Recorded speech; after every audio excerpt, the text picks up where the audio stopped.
Well, glad you could join us on TV47 Weekend Edition. This is Her Say. Thank you so much for keeping it right here. We have so much lined up for you. But as well tonight, we provide insight that is into the unique hormonal, psychological, and emotional experiences that are associated with each stage of growth for a woman. We'll be talking about puberty and the challenges associated to it.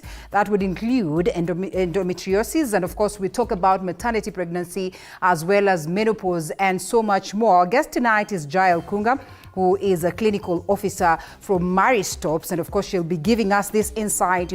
We'll be opening the lines for you to speak to us, ask the questions that you'd want to speak or us to speak about, and we'll certainly be doing that in less than about 30 minutes, of course, where we first of all begin by telling you what is happening in the world of news. My name is Linda Lela. It's always good doing this for you. Before I tell you how you can interact with us, let's first of all take a look at the highlights. Tonight, over 50,000 ex-users joined to listen to discussions about various concerns in the country. Go and tell the president that we don't want to leave the country. We want to see our money work. I don't want to go abroad and deal with racism. I deal with enough tribalism in this country. As President William Ruto briefly joined them to hear opinions about his administration. And members of the judiciary turn out in large numbers for the burial of Magistrate Monica Kivuti, who was slain at Makadara Law Courts. What the magistrates that worked with Honorable Kivuti are going through, because they were there, she was killed. What saddens me is the manner in which Monica died. Kivuti was laid to rest in Machakos County.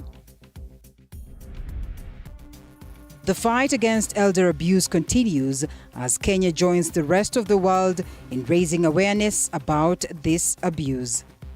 Ya kusema wasee na wamama wakongwe ni wachawi, ile mambo ni mambo mabaya. Ile mambo ni mabaya.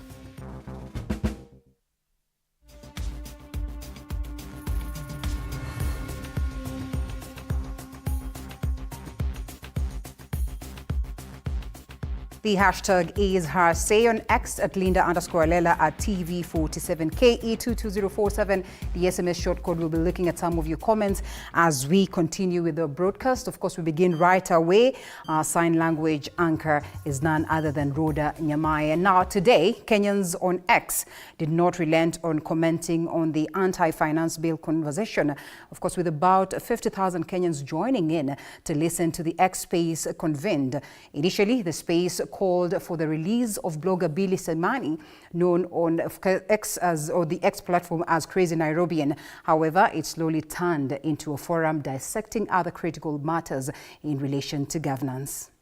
Kenyans on X sure did not fail the conveners of the X space dubbed Where is Crazy Nairobian, aimed at seeking the whereabouts of the blogger who was allegedly arrested yesterday. With anything, let them forward a charge sheet for it. We just need Billy released unconditionally and in record time. By midday, the space had gathered traction, with over 50,000 people listening in what could be one of the most listened to X spaces in Africa. At one point, the president as well joining in. Go of Billy unconditionally.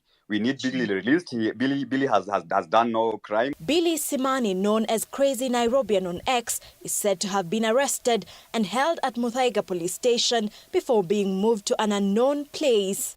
And it shouldn't even be a request. It is a demand that he be released, because an insult cannot put you in danger in the manner that he has been endangered. So that ought to be the first thing that we begin with today. And for the political figures who joined, they were bombarded with questions on his whereabouts. Transport CS Kipchumba Murkomen at one point having to eat a humble pie.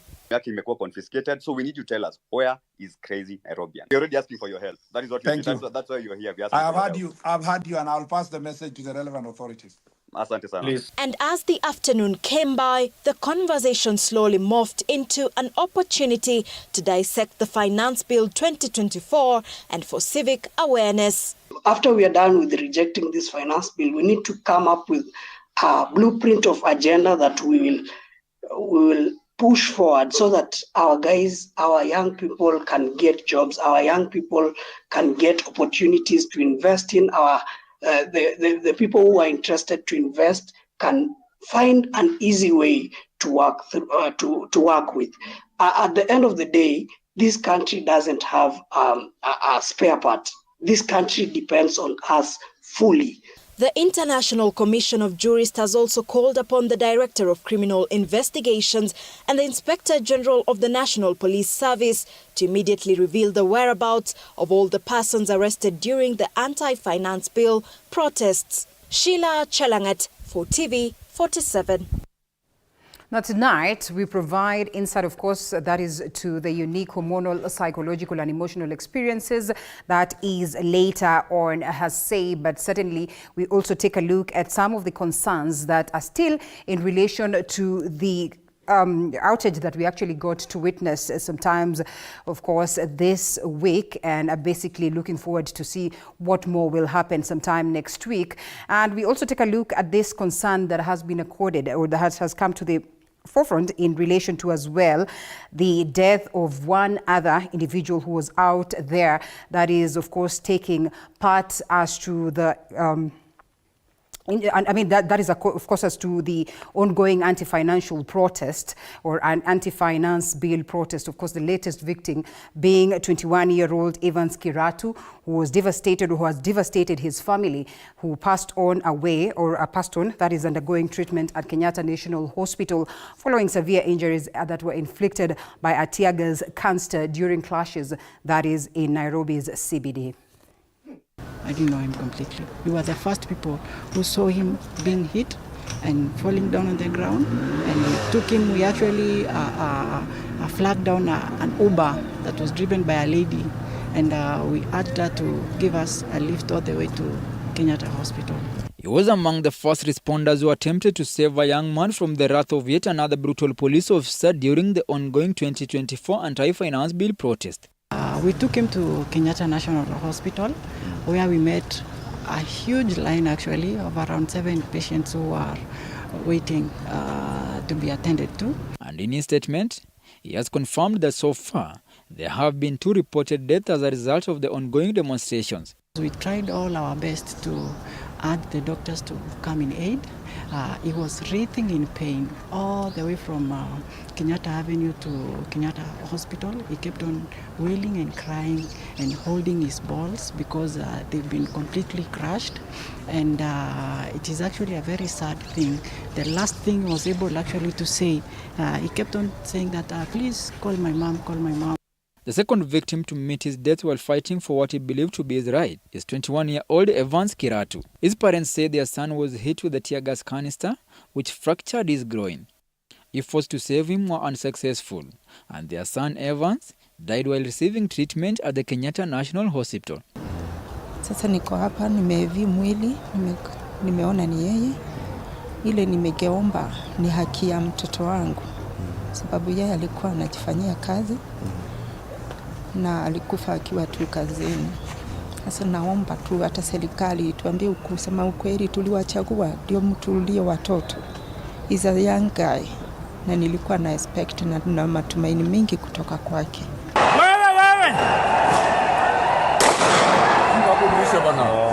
Yesterday, another family mourned the loss of their loved one who was killed by a trigger-happy police officer.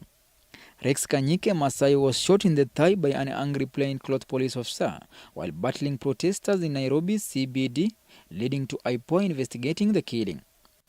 Despite the death and injuries that have resulted from lethal police engagement with the protesters, the protests are expected to continue next week.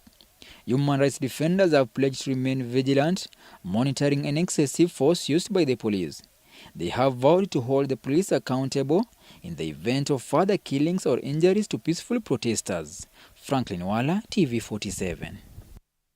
We apologize for the mix-up in the beginning of that story, but all the same, thank you so much, Francis Wala, for that. And now we proceed to this one where leaders from across the political scene, as well as those from the legal field on Saturday, condemned the killing of Makadara Principal Magistrate Monica Kivuti and demanded reforms to protect judicial officers. Speaking during an emotional send-off of the late magistrate, Wiper Party leader Kalonzo Musyoka, Machakos Governor Wavinya Ndeti, and Deputy Chief Justice Philomena Mwilu termed the magistrate's killing as a wake-up call that is on the need to enhance the safety of judicial staff in the country. This, as Elizabeth Atieno details. Saturday, a somber mood engulfed the homestead of the late magistrate Monica Kivuti in Yatta, Machakos County, where leaders, friends and family convened to witness the emotional send-off of the late principal magistrate, whom they termed as a hard-working, fair and dedicated judge. What saddens me is the manner in which Monica died. Members of the judiciary, donned in black and yellow robes, showed up in large numbers for the burial of the Makadara Law Court's slain magistrate. Deputy Chief Justice Philomena Mwilu took to the podium to strongly condemn the brutal killing of Magistrate Kivuti. And all of us who work in the judiciary are mortal. And we don't pretend that we are not going to die. We know that we are going to die. I asked on Tuesday and I ask again, will you people stop killing us? Also in attendance was Wiper Party leader Kalonzo Musyoka, who lamented that a tent for a makeshift court is unacceptable, as the Constitution of Kenya 2010 was meant to strengthen the judicial arm of government with well-constructed facilities and proper funding. Hard-working principal magistrate, working under 10 Deputy Chief Justice, under a 10. Listen, it doesn't matter. For me, it does not. That Monica was discharging her constitutional mandate from a 10.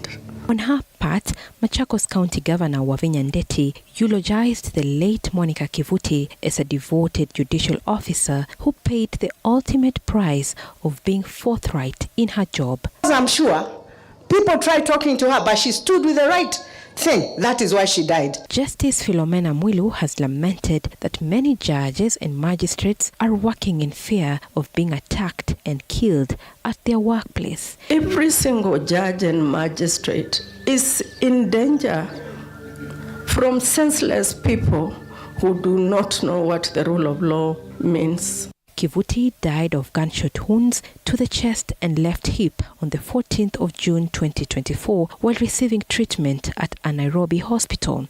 Kivuti was appointed as a resident magistrate on the 17th of July 2013 and posted at Kiambu Law Courts. She later served at Baricho Law Courts and thereafter Makadara Law Courts as a principal magistrate. Elizabeth Atieno, TV47. May her soul continue resting in peace. The Kenya Kwanza members of parliament have strongly defended their passage of the controversial Finance Bill 2024, despite widespread rejection of the finance bill across the country.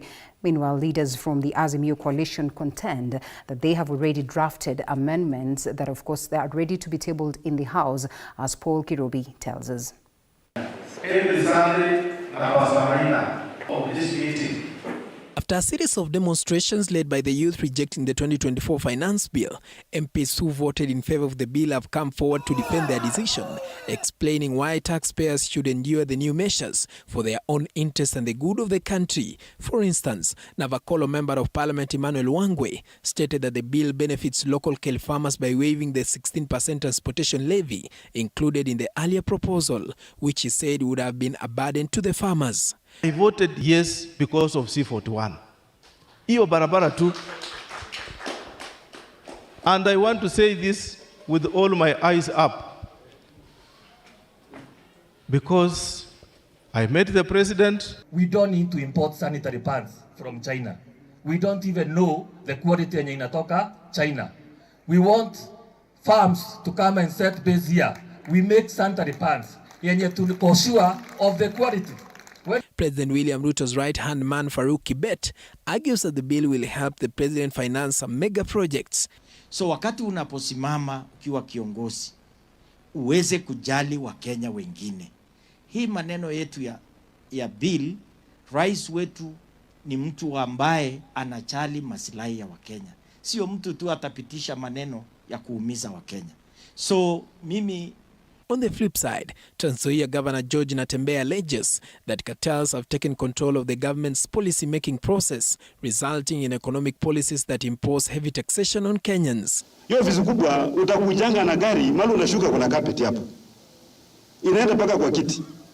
Ikitoka kwa kiti narudi kwa gari. Usipochunga utakuwa tuna inji yako kwa kichwa na ground sio inji yako. Watu wanakudanganya tu vile mambo iko mazuri. President run ya platform ya hustler. Mtu maskini ya chini. Kweli wewe mtaka kuniambia kweli president anaweza kuamuka yeye mwenyewe Ruto ambaye mnajua aweke ushuru kwa mkate? As another protest is scheduled to take place on Tuesday, with the bill entering its final stages in the third reading, the Azimio coalition has permitted its members to file amendments. However, they have been asked to wait for further direction before Tuesday next week. Minority Whip Opiyo Wandayi says that many Azimio members have already filed their proposed amendments, aiming to address issues that directly affect the Kenyan people. For our view was that the bill should have been withdrawn altogether for a fresh bill to be introduced. A fresh bill that would be responsive to the plight of the majority of Kenyan people. Elsewhere, a section of Kiambu residents have expressed disappointment with leaders from the region who voted in support of the finance bill, saying it was a slap on their face given the hardships that they have been facing. Kama ni ile serikali kuu waweze kuketi chini na hawa waandamanaji ili zile vipengee zinapoleta shida waweze kuongea na watu na waweze kufanya tuwe na ile tunaita win-win solution. As Kenyans are expected to take to the streets in protest on Tuesday, the youth have announced plans to collect signatures to impeach members of parliament. Paul Kirobi, TV47, Nairobi. In the same breath, stakeholders have come forward to outline the steps that will be taken if the Finance Bill 2024 fails to pass. According to lawyer Ben Kinuthia, there is no appropriate law specifying just how the government will finance expenditures in the new fiscal year, as Ruga Ival details. If the finance bill is not passed by Parliament and approved by the President to become law, then there will be no legal repercussions that will follow once these decisions are made in the National Assembly. People were thinking that there is an act of Parliament or a law. It is not in black and white. It is not written that this is what will happen. However, according to budget expert Wycliffe Bichanga, the decisions will not affect the expenditure of the budget previously presented to Parliament. The finance bill, just like any bill of Parliament, if it's rejected, it cannot be returned until after 6 months. So then we are saying we're not going to have this finance bill or any other finance bill because after 6 months we expect the government to bring another bill. So it's not possible for them to bring another one within the next 6 months. So we're going to have a crisis, at least for that period, because of the appropriation bill. But that again doesn't mean the government is not spending, because there are those monies that have already been committed. So those ones will still, that spend will still continue, but there are sectors that are going to suffer. Bichanga further elaborates that the only impact that may arise after the rejection of the bill is the approval of new tax proposals. In this bill, government expects to collect close to 300 billion. So that means that those measures, the new measures that they have put in place, are no longer going to be applicable. So not only you've been curtailed from spending, but even the revenue is reduced by that much. Additionally, according to lawyer Ben Kinuthia, some government parastatals may face budget deficits and might need to resort to contingency funds. If the finance bill was to fail tomorrow, the government would go back on how do we continue getting revenues using available legally provided for methods without affecting Mwananchi. And the first one is the contingency fund that is provided for. The 25th of June will be the final voting day regarding the finance bill, and if the National Assembly passes it, President William Ruto will have 14 days to assent it into law, after which it will be published in the Kenyan Gazette. Ruga Ival, TV47. All right, Mount Kenya region members of parliament allied to President William Ruto have vehemently criticized Deputy President Rigathi Gachagua for his assertion that they are facing a suppression within the party and of course being coerced and their political stability threatened. During the 20th anniversary event at Museveni Oljoro Adventist Church in Nyandarua County, the leaders condemned Rigathi Gachagua for promoting what they said was divisive politics. Ni huzuni kubwa sana kusikia kiongozi mmoja wetu akisema hayati sisi tumeambiwa tusimfuate. Kuna watu ambao wametokea wanasema tusipokuwa nyuma yao then we are not united. Hii si wakati wa kutuambia tunafuata nani ama tunafuata nani. We have a president in place. Mtu yote ambaye analeta finished goods kutoka nchi zingine badala ya kuleta raw materials ndo tutengenezee hizo bidhaa hapa ndio vijana wetu wapate kazi. Hiyo mambo ya kusema ati kuna VAT mkate imeongezwa ni X. Tunahitaji pesa na ndio sababu nikasema ndio katika mswada wa fedha. Na ninaisupport kwa sababu tutakuwa na walimu ambao wataajiriwa katika shule zetu. Sisi tulisema ndio kwa finance bill. And we have no apologies. Tuheshimiane tu kwa kujua umoja wetu ndio utatekeleza hayo mazuri ambayo tungependa kuyaona. And that is our purpose and that is our agenda and we are stopping at nothing. Wale vijana wetu wameelezwa kesho waingie makanisani ati wakataze occupy churches. Finance bill ni ile ambayo inawezesha mahitaji haya yote ambayo mko nayo wananyandarua yaweze kupata hela ya kukimu miradi hiyo ambayo mnaitisha wajumbe wenyu. All right, UDA party delegates allied to Nairobi Governor Johnson Sakaja today stormed the party headquarters over the delayment of the county chairmanship elections. Now, the angry delegates demanded answers from the party's elections board on the fate of the elections, which were scheduled to take place today but were postponed again for the third time. President William Ruto has now tasked Deputy President Rigathi Gachagua to reconcile Governor Sakaja as well as Embakasi East Member of Parliament James Gakuya and allow the elections to take place. This is after one faction filed a dispute over the poll. Kwa majina yangu naitwa Elizabeth Waithera, natoka Roysambu na mimi ni chairperson wa Roysambu ambaye alichaguliwa na delegates wa Roysambu. Tumeambiwa ati election ni kesho. Saa hii tunakaa chini hivi tunaanza kuona ati election imesimamishwa. Tunataka kuambia Mwaura kitu moja. Chairman wa UDA, sisi wa mama wa Nairobi tumechoka na umetuchosha. Kwa majina mimi naitwa Abdalla Ali Karenjo kutoka Embakasi East na mimi ndio mweka hazina wa hiyo constituency. Tumekasirika sana kwa sababu hii ni mara ya pili kusimamishia election yetu. Juzi walitoa circular wakasema kesho tutakuwa Bomas. Leo tunaona cancellation kwa simu. Si nasema hivi.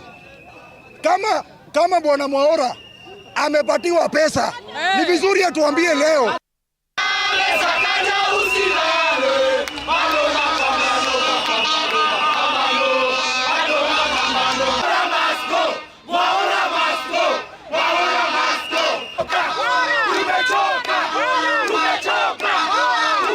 Nairobi tumechoka na umetuchosha.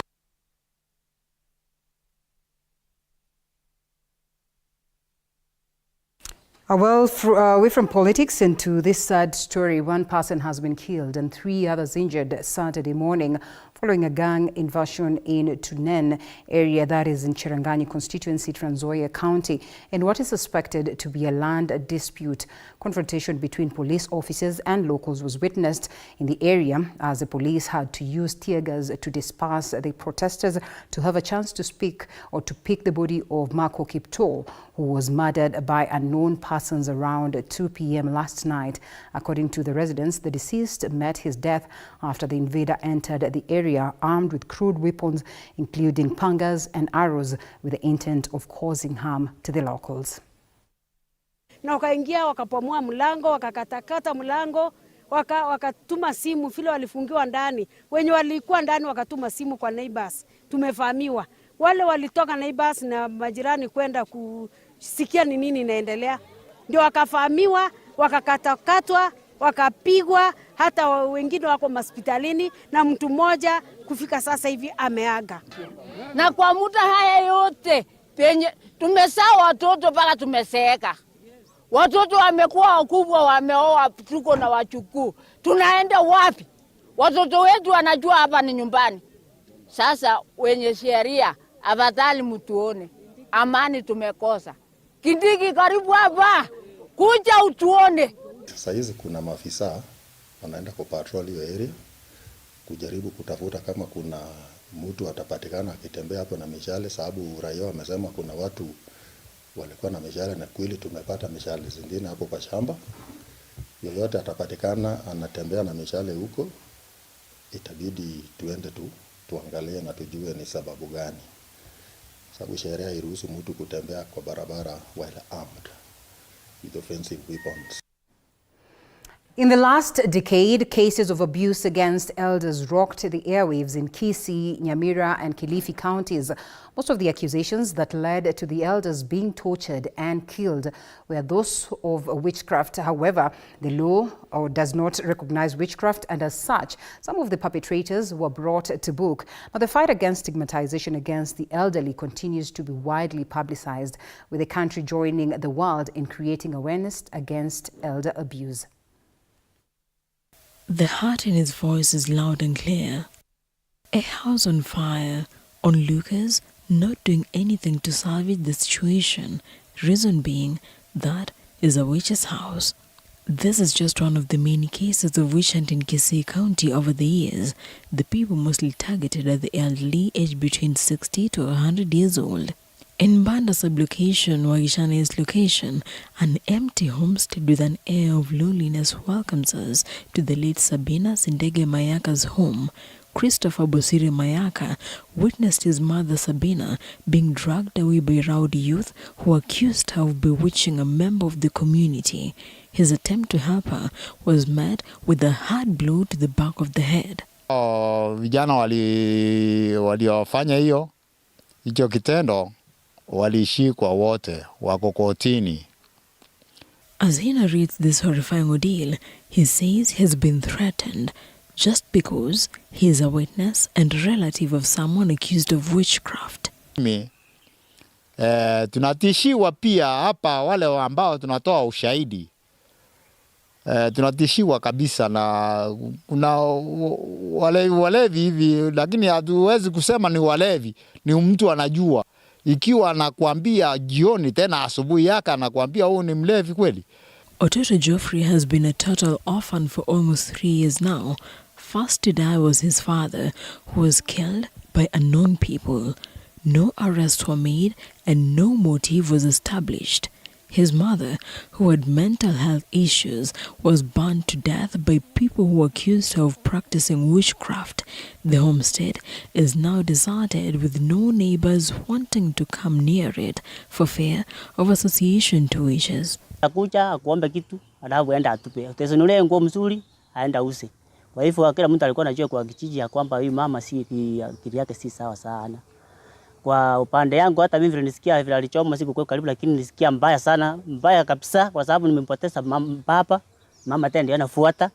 The stigma of being associated with an alleged witch has caused his family more than just grief.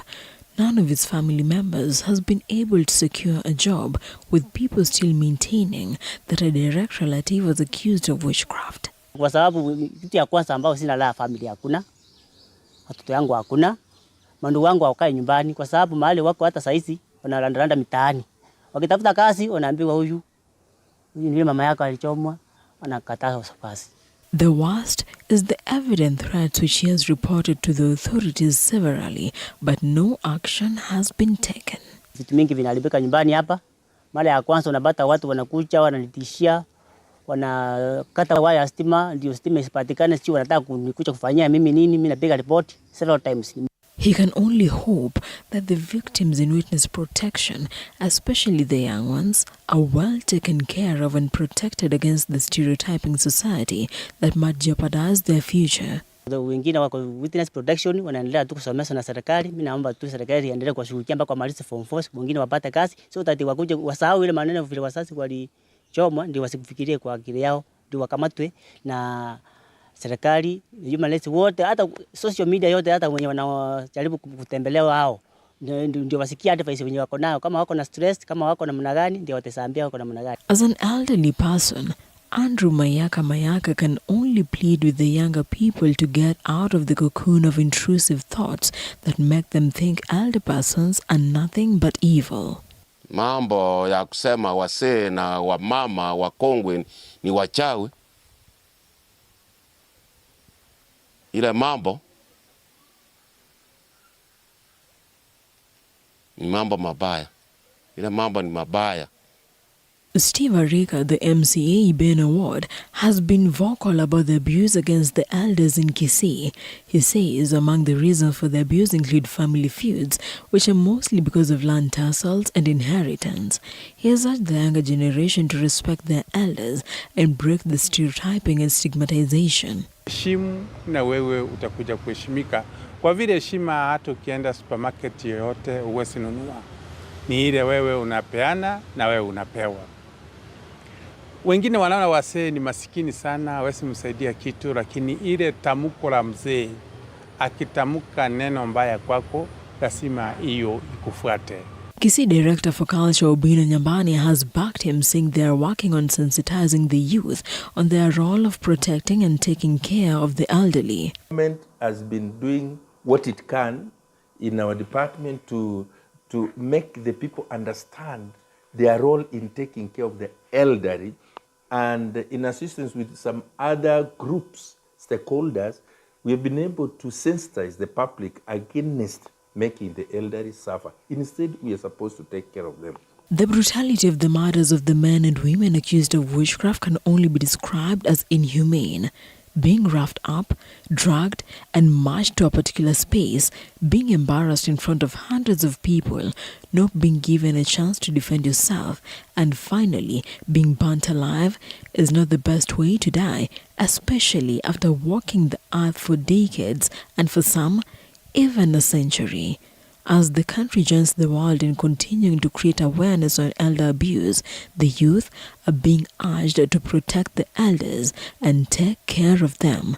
This is Vera Alberta.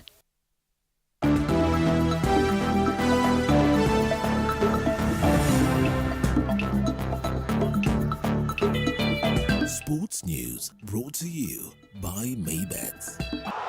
Join Maybets leo upate free bet papo hapo. Fanya hivi, chagua home team to win, yani number 1, au draw X, au away team 2 kwa game ya siku ya free bet. Weka namba yako ya simu, weka password ya account yako, chagua submit free bet. Utapata free bet kwa account yako ya Maybets. Usisahau kuverify account yako. Kama hutakuwa verified, utapoteza free bet yako after 2 days. Betting is strictly for 18 years and over. Play responsibly. Terms and conditions apply. BCLB number 000578. Maybet na minia na najishindia. Pesa inavutia, pesa inavutia. All right, let's see. Half marathon champion Catherine Relin and James Kipkoech are the new champions of the 4th edition of the Moi Kapsuwar Charity and Conservation Half Marathon or Conservation Half Marathon. The Relin ran, of course, a time of 1 hour, 11 minutes and 40 seconds, which was enough to beat former Frankfurt, that is marathon champion Valerie Ayabei, who finished second and was just coming back from her maternity break. In the men's category, James Kipkoech, who finished second in last year's 10-kilometer marathon, broke away from the leading pack at the 15-kilometer mark and maintained an astonishing pace all the way to the finish line, crossing it in a remarkable time of 1 hour, 2 minutes and 39 seconds, and emerged as the new Kapsuwar half marathon champion. Nilikuwa natarajia kama nitapepa race. Last month nilikuwa ndoka kule Portland trials ya Olympic. Nikarudi siku mek, nikarudi kupumzika. Nikasema acha niende siku ya leo kama long run. Ndio nikaona kumbe nitaweza. Nikakuja kufika njia, sikuwa na ni ya kubeba race. Kwa nakuja tu na pesi yangu. Kufika mahali nikaona mwili ikakubali ikapika. Ndio nikaamua nikaondoka. Competition haiko rahisi sababu mimi nilikuwa nikitoka off season. Hii ni race yangu ya kwanza. Nilienda Doha last mwezi wa pili nikaenda kuwin na hii ni race yangu ya kwanza kwa Kenya. Ilikuwa tough for the first 10k, behind 10k become easy. Nilikimbia last year nikakuwa number 2. This year nikamanage kuchukua position 1. Hii race iko sawa kabisa. Nimeipenda. Nilikuwa nimekimbia Eastern